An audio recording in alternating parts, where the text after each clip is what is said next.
Yes, Madam Chair.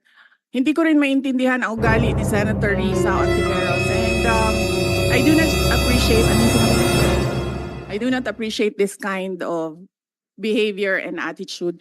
Madam Chair, noong 2016, tumatakbo si Senator Risa Ontiveros na senator, nakailang talo na siya. So, Dalawa, Madam Chair. okay, dalawa. Natatakot siya sa pangatlong talo niya, kaya pumunta siya sa Davao. Humingi siya ng tulong. Tinulungan siya ng isang kagawad ng Davao na ngayon hindi na siya sinusuportahan. Siyempre, hindi naman siya tumutulong kay Pangulong Duterte, hindi din totoo yung sinabi ko na tutulungan kita.